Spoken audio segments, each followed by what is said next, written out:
Perkenalkan Bapak Ibu, saya Wahyudi, calon guru penggerak angkatan 7 Kabupaten Ogan Komeringun.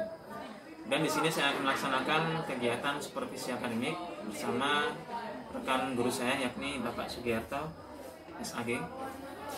Nah, sebelumnya yang saya hormati Bapak Bagus Bintang Soekarno selaku fasilitator kami. Saya hormati juga Bapak Yudi Rudi selaku pengajar praktek kami. Baik Bapak Ibu, di sini kami akan melaksanakan kegiatan supervisi akademik. Nah, sebelumnya pada kegiatan supervisi akademik ini ada 3 tahapan, yakni kegiatan pra-observasi, kemudian observasi pembelajaran di kelas, dan yang terakhir adalah kegiatan pasca observasi. Nah, kemudian mungkin langsung saja kita masuk di kegiatan yang pra-observasi.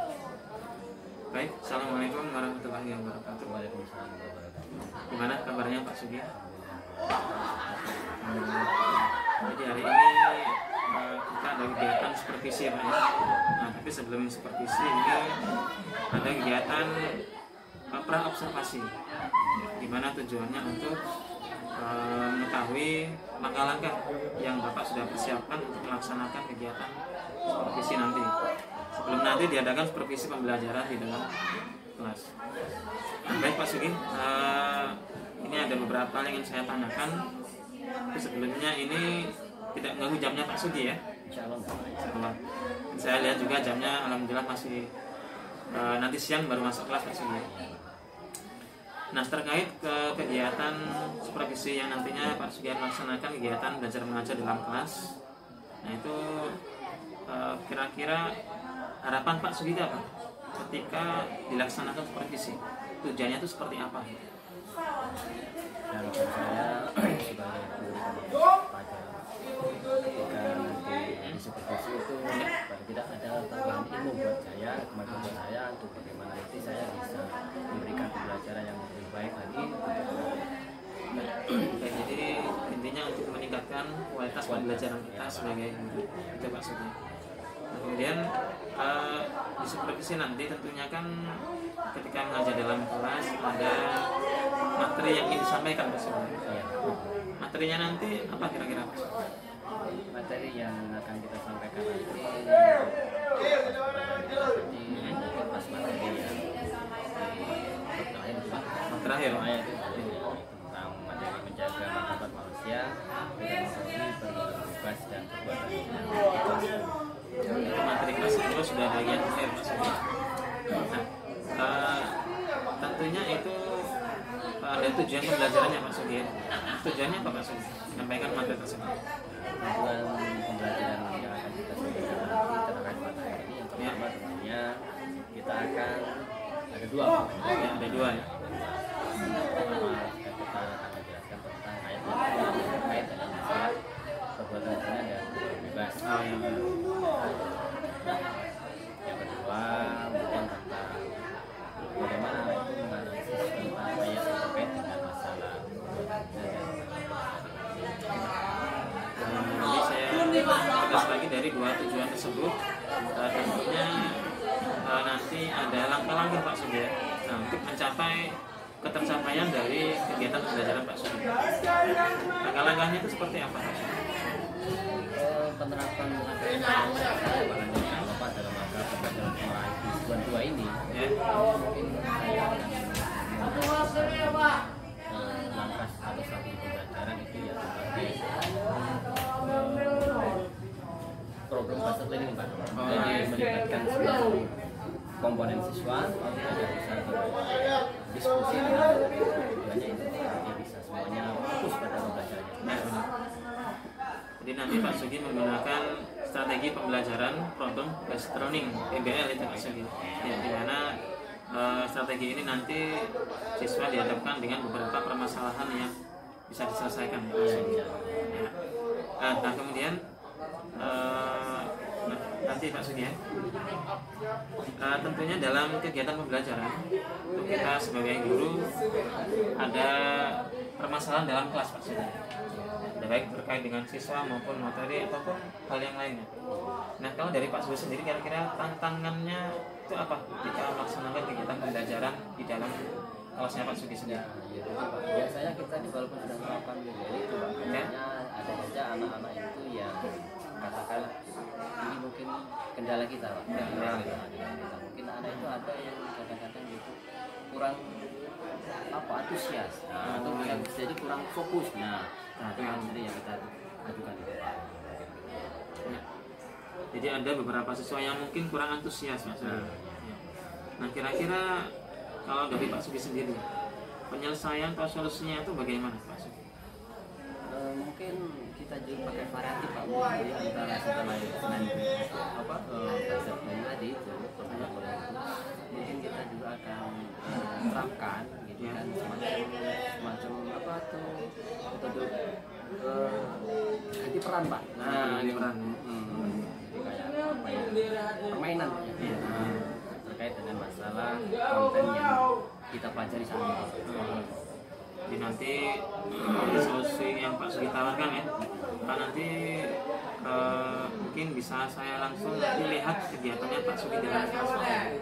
Nah kira-kira kegiatan observasi dalam kelas nanti mau hari ini atau kira-kira hari apa yang Pak Sugi bisa? Mungkin kalau untuk hari ini kayaknya mungkin insya Allah minggu depan kita laksanakan, insya Allah nanti bisa kita laksanakan. Baik, mungkin demikian dari kegiatan visi bagian tentang observasi Pak Sugi. Terima kasih banyak ini atas meluangkan waktunya. Mudah-mudahan nanti setelah kegiatan praobservasi bisa menjadi bekal untuk kegiatan supervisi akademik di dalam kelas jika observasi. Terima kasih banyak Pak Sugi. Assalamualaikum warahmatullahi wabarakatuh.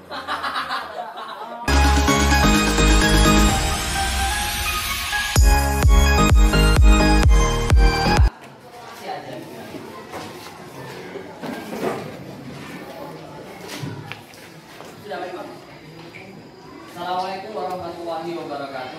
Waalaikumsalam warahmatullahi wabarakatuh. Sebelum kita mulai pembelajaran ini, Pak absen.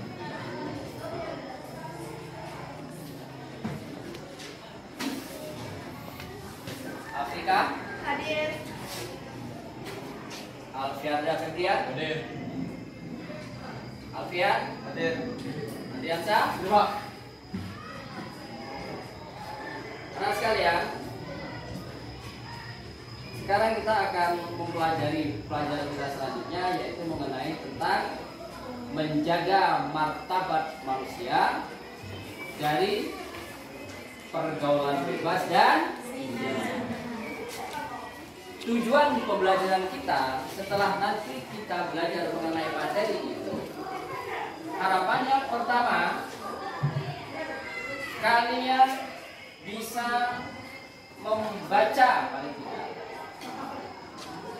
Al-Quran surat Al-Isra surat ke-17 ayat 32 terkait dengan masalah pergaulan bebas dan zina. Yang kedua, setelah kalian bisa membaca itu, kalian bisa menganalisis. Analisis apa? Ayat Al-Quran Al-Isra ayat 32 tadi yang terkait dengan masalah perbuatan zina dan pergaulan bebas. Baik anak sekalian, sebelum kita melanjutkan pembelajaran kita, terlebih dahulu Pak mau bertanya dari kalian. Ya, siapa yang bisa jawab? Beri tangan. Apakah yang dimaksud dengan pergaulan bebas?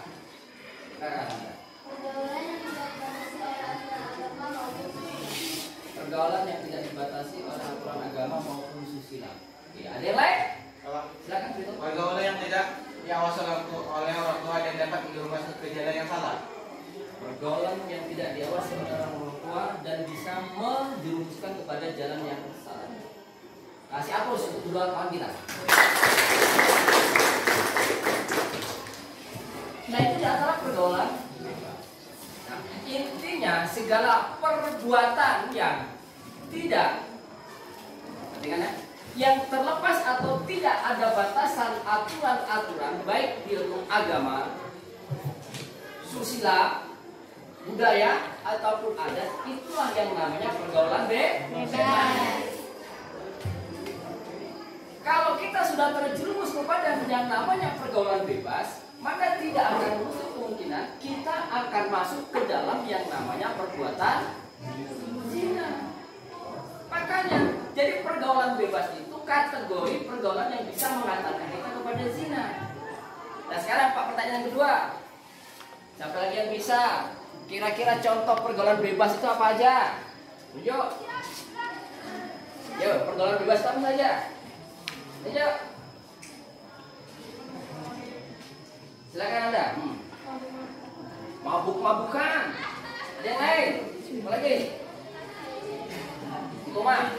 Berjudi. Ya, betul. Ada yang lain? Apa lagi? Ada yang lain? Ada yang lain? Oh, silakan Desil. Apa? Balap liar. Oke, ya boleh. Yang lain? Tawuran, Pak. Siapa? Tawuran. Tawuran. Iya, boleh. Ayo, siapa lagi bisa? Pak, coba pergaulan bebas. Nah. Yang pokoknya di luar aturan. Yuk. Apa lagi? Apa lagi?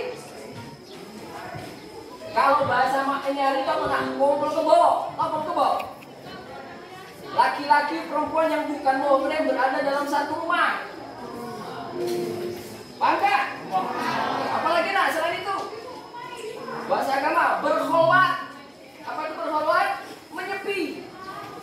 Laki-laki perempuan yang bukan muhrimnya menyendiri, bersepi-sepi, mau tidak mau kumpul sama orang banyak. Nak ngobrol nak nyepi yang duo. Tidak. Apalagi? Banyak. Kita menggunakan pakaian yang tidak menutup aurat.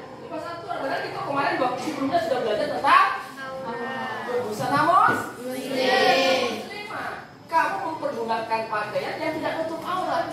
Indikasi pergaulan bebas. Jadi kalian sudah tahu nak macam-macam bentuk pergaulan bebas. Kalau sudah tahu, maka sekarang tinggal kamu menerapkannya dalam kehidupan sehari-hari. Terapkan. Berjudi masuk pergaulan bebas. Jangan ikut judi. Apalagi sekarang baik judi online maupun offline. Yang ramai sekarang online ini, hati-hati nak. Masuk itu. Awalnya judi, kaget awalnya kriminal, sudah kriminal kayak ujungnya lagi. Awas hati-hati ya.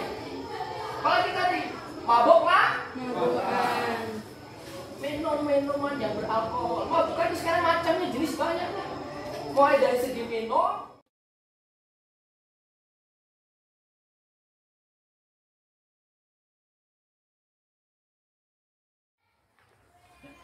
Jadi kita mulai, Pak gitu ya. Baik, Assalamualaikum warahmatullahi wabarakatuh. Gimana kabarnya Pak Sugi? Hari ini mohon maaf ini meminta waktunya Pak Sugi ya. Insya Allah Pak Sugi ada kegiatan KBM nggak hari ini? Kegiatan KBM hari ini Ada Pak ya. Jadi ini minta waktunya sebentar buat kita observasi. Pasca observasi supervisi kemarin, karena di supervisi kemarin kita sudah ada kegiatan pra observasi, kemudian observasi kelas dan pasca observasi. Di hari ini kita di observasi, kita kegiatan setelah observasi atau namanya pasca observasi, di mana tujuan dari kegiatan ini untuk melihat atau mengevaluasi kembali kegiatan-kegiatan yang telah dilaksanakan oleh Pak Sudi ketika observasi kelas yang kemarin. Nah, kemarin sudah disupervisi Pak Sudi ya.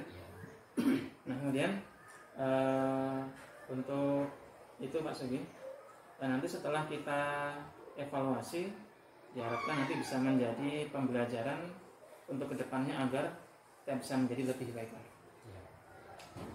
Nah ya Pak Sugi, untuk kemarin sudah saya observasi Pak Sugi. Nah kira-kira gimana perasaan Pak Sugi ya setelah diobservasi kemarin? terima kasih Pak Wahyudi. Perasaan waktu kita diskusi kemarin memang merasakan sesuatu hal yang apa ya, yang kita sudah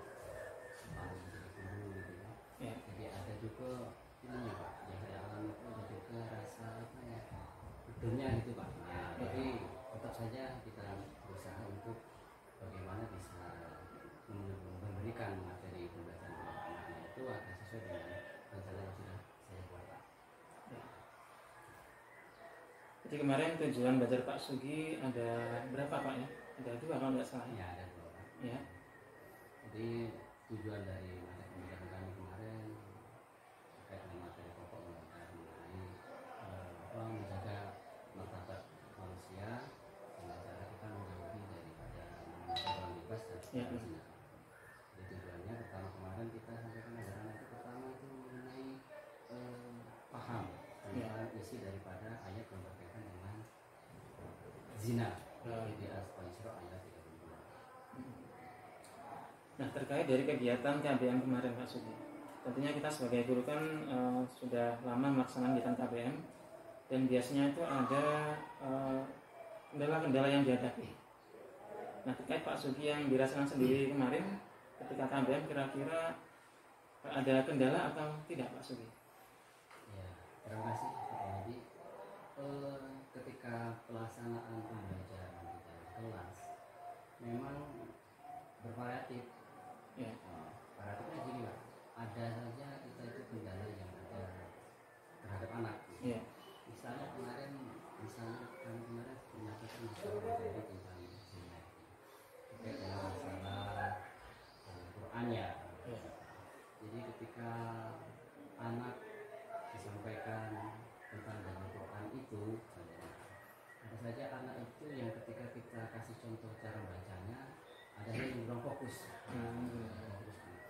Bahkan ada juga kadang anak itu tidak antusias untuk mempelajari ayat Quran yang sedang kita bacakan. Jadi itulah barangkali kendala yang kemarin sempat kita hadapi. Selain saya tanggapi lagi Pak Sugi ya, jadi ada siswa yang kurang antusias mungkin Pak Sugi. Karena kebutuhan siswa itu lain-lain Pak Sugi ya. Mungkin tidak sama antara siswa si A dengan si B. Nah, terkait hal tersebut kira-kira ada yang lain lagi tidak Pak Sugi? Selain kendala terhadap perbedaan kesiapan belajar siswa tadi, apakah mungkin ada kendala yang lain mungkin Pak Sugi? Kendala yang lain kita hadapi ketika proses pembelajaran terkait dengan masalah ini adalah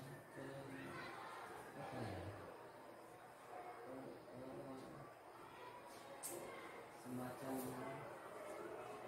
selain antusias dia itu ada bahkan itu mungkin karena dia kemampuan untuk belajar Quran yang mengucapkan Quran itu kurang bagus sehingga ada malah justru dia itu tidur ngantuknya ya. Jadi entah mungkin karena ada faktor lain yang dialami oleh anak sebelum di sekolah ya. Jadi karena hal tersebut akhirnya motivasi atau minat siswa belajar menjadi kurang Pak Sugi. Ya, insya Allah itu. Ya, luar biasanya Pak Sugi ini sudah bisa memberikan bagaimana permasalahan yang ada ketika kegiatan KBM kemarin. Mungkin ini menjadi hal yang refleksi buat kita, evaluasi kembali. Nah, kemudian terkait dengan hal tersebut, terkait dengan mungkin minat siswa yang berbeda-beda tiap siswa, ada yang baik, ada yang kurang. Bahkan ketika KBM kemarin ada siswa yang salah satunya mungkin terlihat agak lesu Pak Sugi. Ya. Jadi untuk memecahkan permasalahan tersebut, nah kira-kira kalau dari Pak Sugi sendiri ada tidak solusinya itu bagaimana?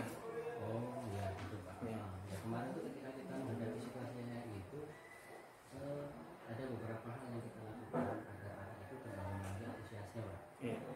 Misalnya kemarin itu kita coba untuk anak itu kita bikin sistem kelompok.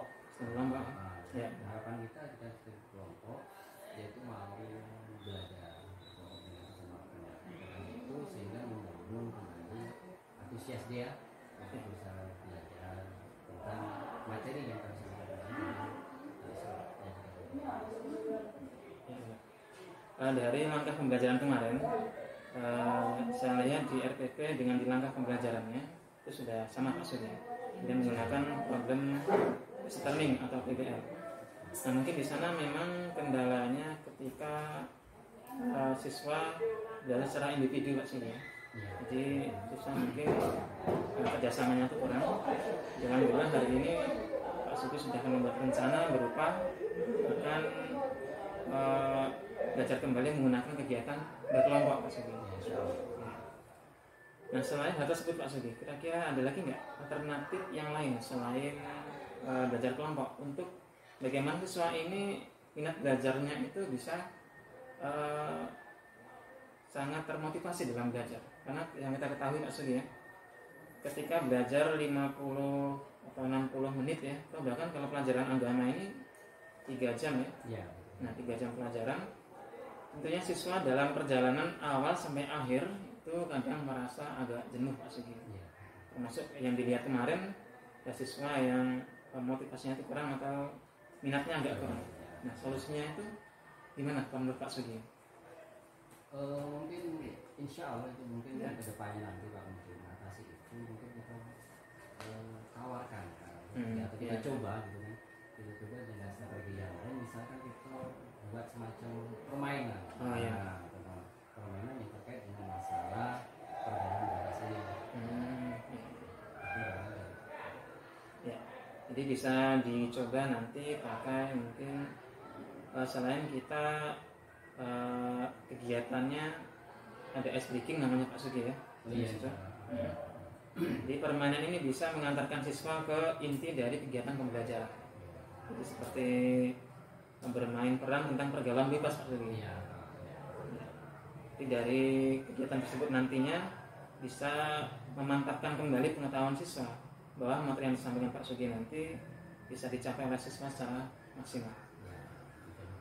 Ya. Nah dari rencana Pak Sugi tersebut tentunya nanti harus segera ada tindak lanjut Pak Sugi. Nah kira-kira kapan itu Pak Sugi bisa saya dengar kembali nanti?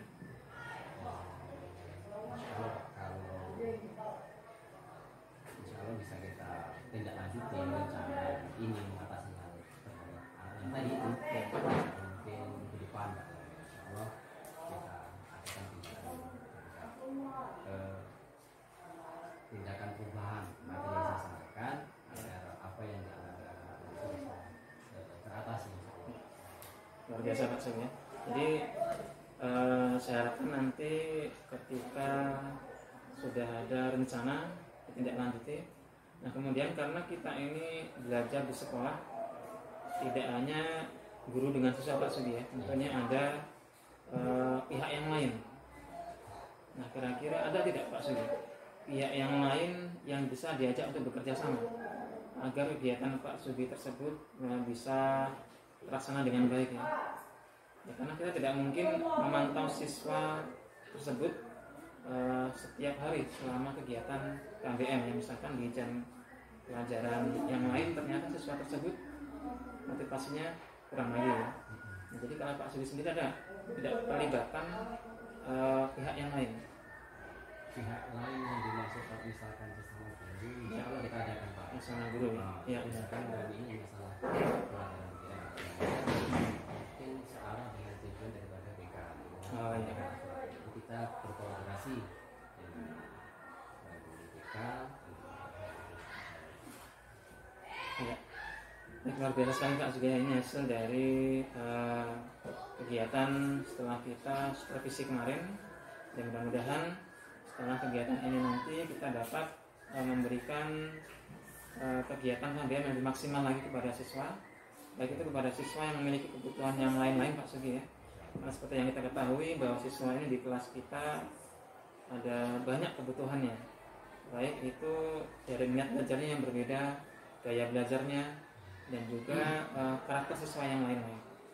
Nah jadi mudah-mudahan dapat kita penuhi semuanya, sehingga nanti kegiatan KBM kita bisa menjadi maksimal, dan tentunya yang diharapkan adalah berkualitas dan berpusat kepada murid, karena murid sebagai tujuan dari kegiatan belajar kita ya. Jadi mungkin ini sedikit kegiatan setelah observasi Pak Sugi ya. Nah kira-kira gimana Pak Sugi setelah saya observasi ini, perasaannya itu apakah ada hal-hal yang ingin disampaikan? Ya barangkali yang seperti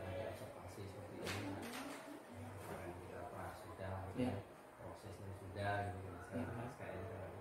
Berbeda nanti segala yang ada kurangnya dan yang proses tadi itu jangan nanti saya sebagai penyampai daripada materi agama ini kepada anak-anak gitu. Kalau bisa diperbaiki Pak. Dan terima kasih banyak Pak Sugi atas waktunya ya. Mohon maaf tadi menunggu waktunya Pak Sugi. Terima kasih banyak. Semoga kegiatan ini bisa menjadikan kita menjadi lebih bermanfaat lagi, menjadi evaluasi ke depannya nanti. Ya, terima kasih sekali lagi Pak Sugi. Mungkin saya tutup ya. Assalamualaikum warahmatullahi wabarakatuh. Waalaikumsalam. Ya, monggo Pak Sugi kalau mau masuk kelas. Minum dulu Pak. Sudah nih Pak. Sesi lain-lain. Nanti bisa dipotong. Oh ya sudah.